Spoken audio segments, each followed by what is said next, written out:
நான் இப்போ உங்களுக்கு சூரிய பறவையின் தங்க முட்டைகளைக் காத்த ஒரு நல்ல அரசர பத்தி சொல்லப் போறேன். ரொம்ப ரொம்ப முன்னால ஒரு விசித்திரமான தேசம் இருந்துச்சு. அந்த தேசத்துல எப்பவுமே வெளிச்சம் கம்மியாதான் இருக்கும்.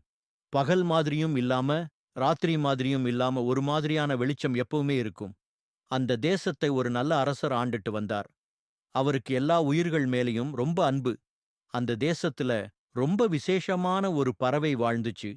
அந்த பறவையோட பேரு சூரிய பறவை. அது தங்க முட்டைகள் போடும். அந்த முட்டைகள் பொரிஞ்சு குஞ்சுகள் வெளியே வரும்போதுதான் இந்த உலகத்துக்கு வெளிச்சம் கிடைக்கும். பகல் நேரம் வரும்.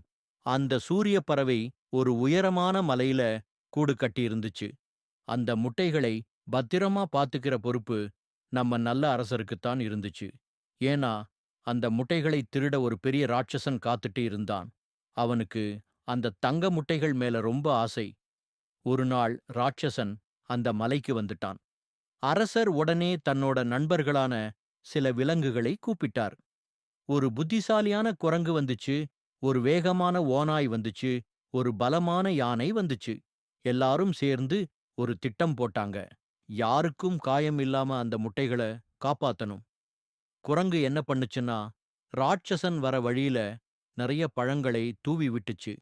அந்த பழங்களை பார்த்ததும் ராட்சசனுக்கு அத சாப்பிடணும்னு ஆசை வந்துச்சு. அவன் குனிஞ்சு பழங்களை எடுத்து சாப்பிட ஆரம்பிச்சான். அந்த நேரம் பார்த்து ஓநாய் வேகமா ஓடிப்போய் அரசருக்கு ஒரு சிக்னல் கொடுத்துச்சு. அரசர் உடனே யானையை வச்சு அந்த சூரிய பறவையோட கூட்டை பத்திரமான ஒரு இடத்துக்கு மாத்திட்டாரு.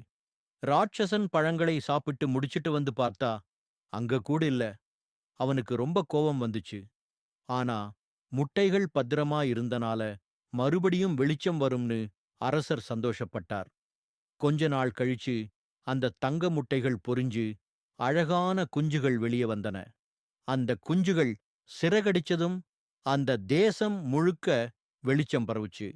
மறுபடியும் பகல் வந்துச்சு. நம்ம நல்ல அரசர் தன்னோட புத்திசாலித்தனத்தாலையும் நண்பர்களோட உதவியாலையும் விலை மதிப்பில்லாத அந்த முட்டைகளை காப்பாத்திட்டாரு. இதுதான் சூரிய பறவையின் தங்க முட்டைகளை காத்த அரசரோட கதை.